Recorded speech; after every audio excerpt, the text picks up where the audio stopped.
The water by our village has gone foul. It happened just the day before last, after the first satyr was spotted. My sister got sick, and then my neighbor. With the village spring tainted, we will have to travel far for fresh water.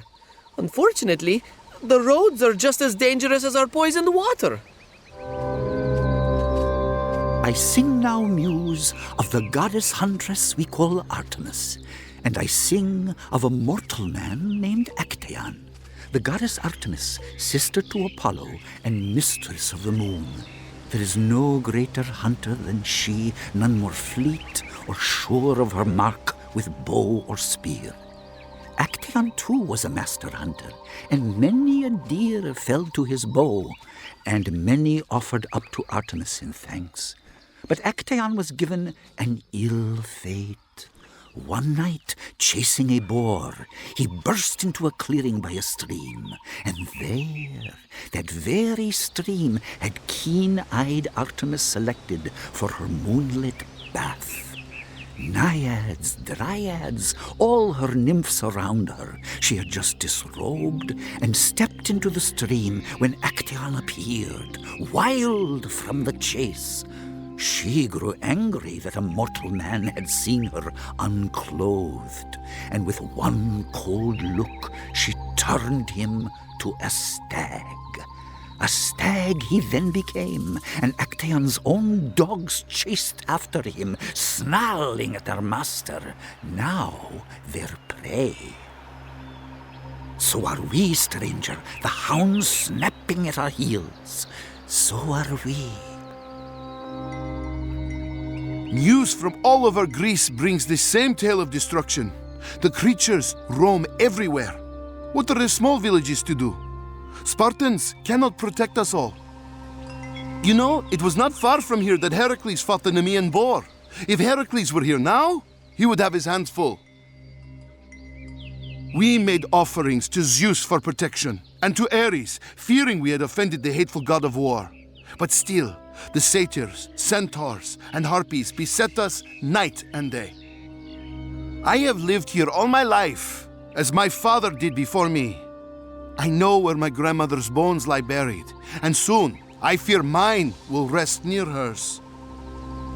May safety and fortune follow you. May safety and fortune follow you.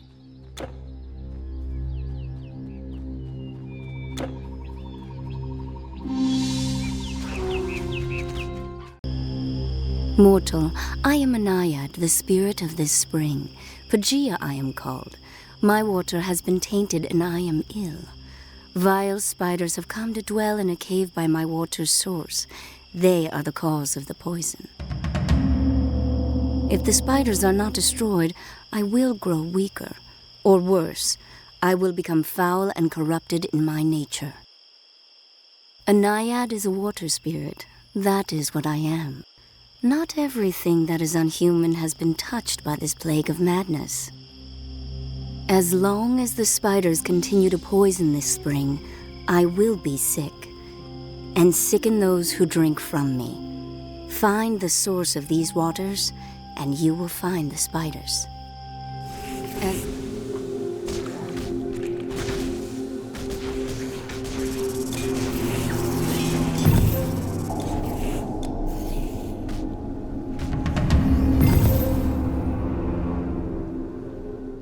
Cleanse the poison from the cave. My waters will run clear and clean again. Thank you, stranger. Thanks to you, the spring is clean and good for drinking. All in the village will be grateful. Thank you, stranger. May the gods grant you fortune always. Thank you. We've got troubles. Every part of Greece is troubled these days. Sure, the centaurs and the satyrs are bad, but for us, the walking dead are worse. Every night they're at the city walls. We wake to more farmland burned and cattle slain. The dead raise their hand against the living, and still the gods do not hear our prayers. Why these monsters came or what they want? Nobody knows. I have heard news from almost every city-state in Greece. beasts everywhere, houses burning. Is there any hope left?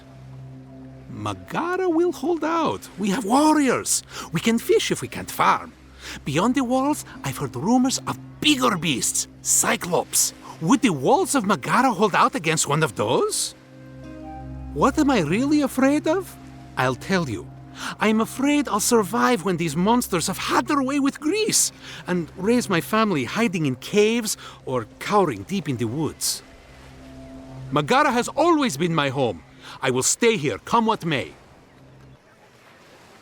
By the looks of you, traveler, your feet are sure and firm on land.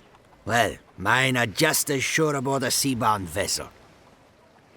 Oh, we're out on the water long before rosy-fingered dawn. A good day, we're back in time to sell our catch. Well, at first, when the monster showed up, I didn't worry. Take to the sea, I thought. But there are strange beasts in the water, too.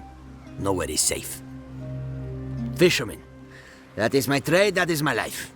It's dangerous these days. Sirens stupefying sailors, and now, according to that fellow, kraken beasts big enough to eat a ship. Think of it! Oh, there's bigger boats that come here. Soldiers and traders from the corners of the earth. But before them, my grandfather's father sailed fishing boats in Megara. Well, safe travels aland. Muse, grant me voice and memory to tell about the first of wars.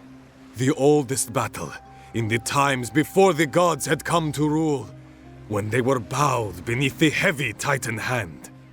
The ill-formed Titans, great in strength and cruelty, oppressed the gods, their offspring. Until at last, behind the leadership of lightning-wielding Zeus, the gods took arms against the Titan kings. It was the first war, and the greatest. Oceans were moved, and mountains overturned. Gods and Titans struggled for dominion, might and cunning making victors first of one, and then another. Until at last, wearied in their age, the Titans lost the war. The gods threw down their foes beneath the earth into the pit of Tartarus. Except for one, the strongest and cruelest of the Titans. And they chained beneath a mountain for revenge. Then Zeus was king of gods and ruler over all the world. The first gods, daughters and sons of the Titan Kronos, are Zeus, Hera, Demeter, Poseidon, and Hades. They rule the sky, the earth, the sea, and the underworld, where the dead come to dwell. The truth is, I've just arrived here myself. I was on a warship bound for Athens when siren song drove the crew mad. Unguided, our ship smashed against some rocks. I clung to a board and somehow washed ashore, along with plenty of other timber and much of our cargo, which was arms and gold. The ship was bearing gold and weapons to Athens. The chests that split now belong to Poseidon, but a few washed ashore. Old sailors tell tales of sirens singing to passing ships with voices so beautiful it drives the men mad. When the ship hits the rocks, they feast on the sailors' bones. But I never thought they were more than old sailors' yarns. I'd have returned to the beach, but strange and dangerous creatures roam the sands. I barely escaped alive. We washed ashore in an alcove on the Halcyon coast, which lies towards Delphi. The Halcyon coast lies between Megara and Delphi, but if you're looking for those chests, they're not in plain sight. So, Leonidas sent you. He must have his hands full if he didn't come himself. Monsters are rampaging all over Greece, not just in Sparta. Perhaps the Oracle can reveal the source behind all these attacks. The Oracle requires an offering when one requests an audience. Take a branch from the sacred olive tree to the Oracle of Delphi, the greatest of the oracles.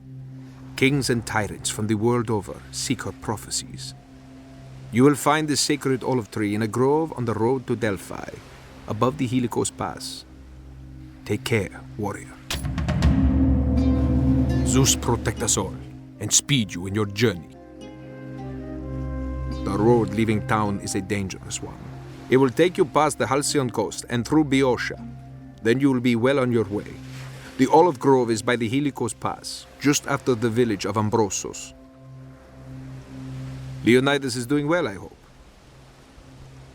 The Oracle of Delphi is the greatest of seers.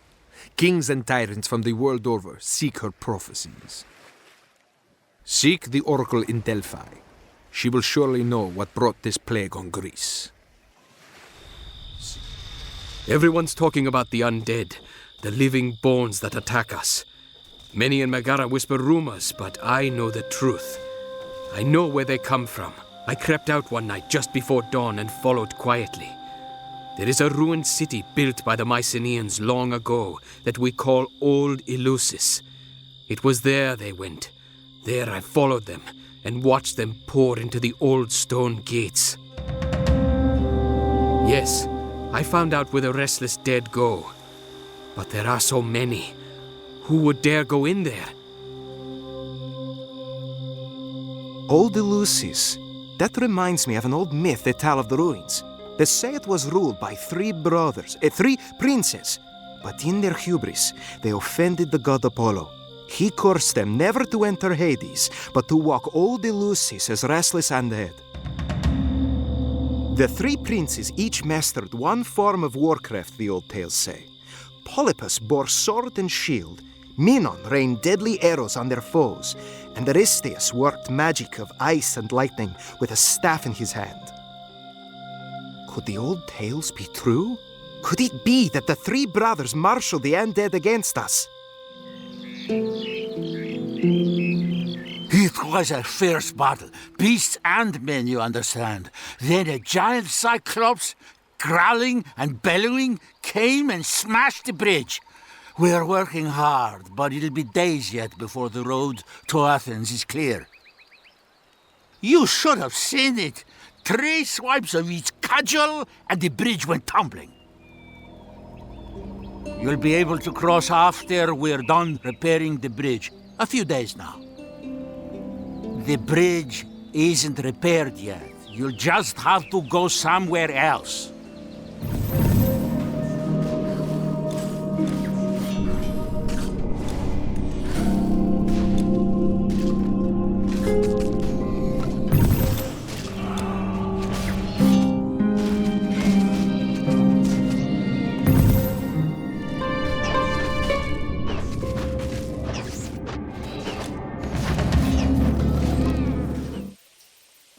So the skeletons will trouble us no more? You have done a great service to Megara, warrior.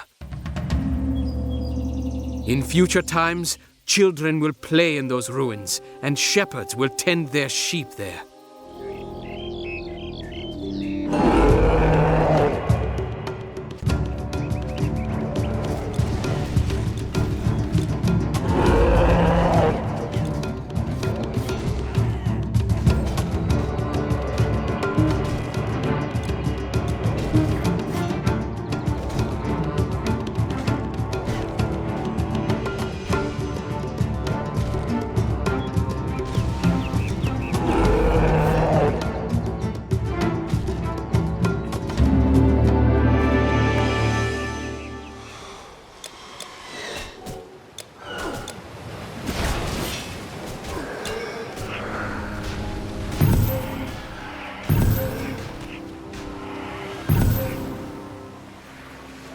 So you found the chests from the shipwreck?